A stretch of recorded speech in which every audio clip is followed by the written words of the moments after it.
क्या आपने कभी ध्यान दिया है कि जगलिंग करने वाले लोग गेंदों या ऑब्जेक्ट्स को उछालते समय अपने हाथों को ज्यादा नहीं देखते? उनका ध्यान ज्यादातर हवा में उड़ रही चीजों पर होता है। तो फिर उनके हाथ सही जगह पर कैसे पहुंच जाते हैं? और जो लोग साइकिल चलाना जानते हैं, वे चाहे सड़क कैसी भी हो, अपना बैलेंस कैसे बनाए रखते हैं? उन्हें कैसे पता चलता है कि कब और कितना एडजस्ट करना है? हम दुनिया को सिर्फ देखने, सुनने, सूंघने, स्वाद लेने और छूने के जरिए ही महसूस नहीं करते। हमारा शरीर और नर्वस सिस्टम हर सेकंड उससे कहीं ज्यादा जानकारी इकट्ठा कर रहा होता है, जितनी हमें सचेत रूप से महसूस होती है। और सच तो ये है कि हमारे पास उन 5 पारंपरिक इंद्रियों से कहीं ज्यादा सेंसेस हैं जिनके बारे में हमें स्कूल में पढ़ाया जाता है। तो आइए जानते हैं हमारे कुछ ऐसे ही हिडन सेंसेस के बारे में। लेकिन उससे पहले जस्ट लर्निंग को सब्सक्राइब करना मत भूलिए। Number 1, proprioception. ये वो क्षमता है जिससे हमें बिना देखे पता चलता है कि हमारे शरीर का कौन सा हिस्सा कहाँ है। इसे समझने के लिए अपनी आंखें बंद कीजिए और अपनी नाक को छूने की कोशिश कीजिए। आसान है ना? लेकिन आंखें बंद होने के बावजूद आपके दिमाग को कैसे पता चला कि आपका हाथ कहाँ है और उसे नाक तक कैसे पहुंचाना है? हमारी मसल्स, जॉइंट्स और टेंडन्स के अंदर स्पेशल सेंसरी रिसेप्टर्स होते हैं जो लगातार दिमाग को शरीर की पोजीशन की जानकारी भेजते रहते हैं। इसी वजह से हम चलते समय हर समय अपने पैरों को नहीं देखते और ना ही टाइपिंग करते समय हर उंगली पर नजर रखते हैं। एथलीट्स, डांसर्स, जिमनास्ट्स और हम सभी अपनी रोजमर्रा की जिंदगी में इस सेंस पर बहुत ज्यादा निर्भर रहते हैं। अगर प्रोप्रियोसेप्शन ना हो तो साधारण मूवमेंट्स भी मुश्किल और कंफ्यूजिंग हो जाएं। नंबर 2, इक्विलिब्रियोसेप्शन।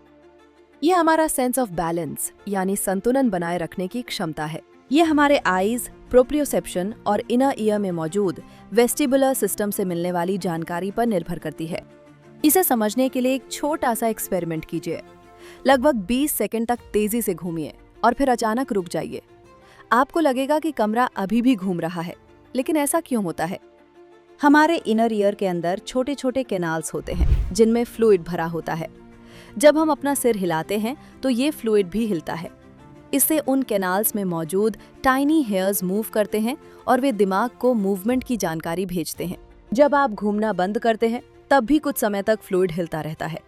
इसलिए दिमाग को लगता है कि आप अभी भी घूम रहे हैं, जबकि वास्तव में आप रुक चुके होते हैं। जब वेस्टिबुलर सिस्टम ठीक से काम नहीं करता तो हमें चक्कर आ सकते हैं, दिशा का अंदाजा नहीं रहता और नौजिया भी हो सकता है।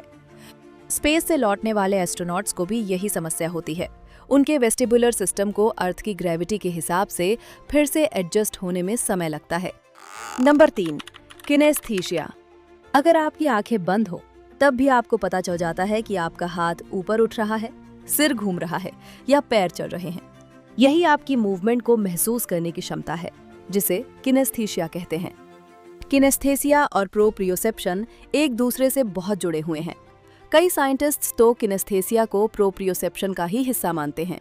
मान लीजिए आप सीढ़ियां चढ़ रहे हैं। प्रोप्रियोसेप्शन आपके दिमाग को बताता है कि आपका पैर किस स्टेप पर रखा हुआ है, जबकि काइनेस्थीसिया बताता है कि आपकी टांग उठ रही है, घुटना मुड़ रहा है और पैर अगले स्टेप की ओर बढ़ रहा है। ये दोनों सेंसेस मिलकर हमें स्मूथली मूव करने में मदद करते हैं। नंबर 4, थर्मोसेप्शन। ये हमारा तापमान महसूस करने का सेंस है। हमारी स्किन में थर्मो रिसेप्टर्स नाम के विशेष रिसेप्टर्स होते हैं जो ये महसूस करते हैं कि कोई चीज गर्म है या ठंडी। मान लीजिए एक मेटल स्पून और एक वुडन स्पून कई घंटों से एक ही कमरे में रखे हुए हैं। जब आप दोनों को छूते हैं तो मेटल स्पून ज्यादा ठंडा लगता है, लेकिन हैरानी की बात यह है कि दोनों का टेम्परेचर लगभग समान होता है। ऐसा इसलिए क्योंकि मेटल हीट को वुड की तुलना में कहीं ज्यादा तेजी से कंडक्ट करता है। जब आप मेटल को छूते हैं तो आपकी स्किन की हीट तेजी से बाहर निकलती है। दिमाग इस तेज हीट लॉस को ठंडक के रूप में महसूस करता है। नंबर 5, नोसिसेप्शन। ये हमारे शरीर की वो क्षमता है जो संभावित नुकसान या चोट को पहचानती है।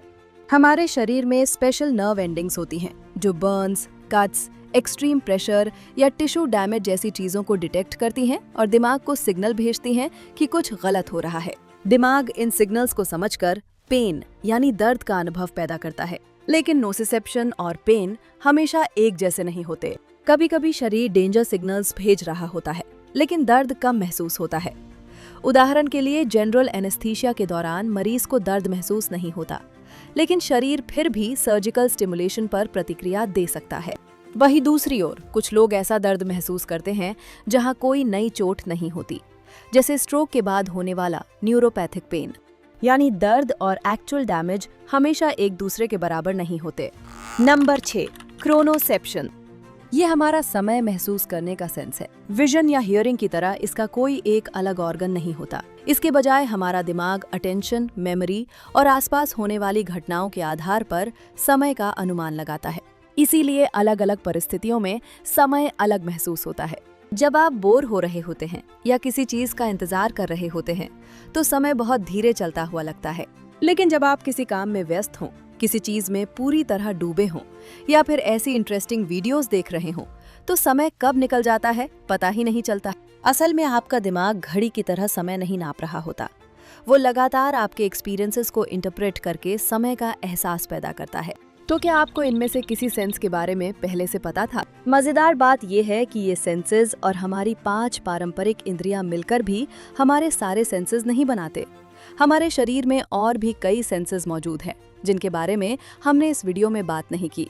और न्यूरोसाइंटिस्ट आज भी ये खोज रहे हैं कि हमारा शरीर दुनिया को महसूस करने के और कितने तरीके इस्तेमाल करता है। अगर आज आपने कुछ नया सीखा तो हमें कमेंट्स में जरूर बताइए। और ऐसे ही रोचक साइंस वीडियोस के लिए वीडियो को लाइक करें और जस्ट लर्निंग को सब्सक्राइब करना मत भूलिए।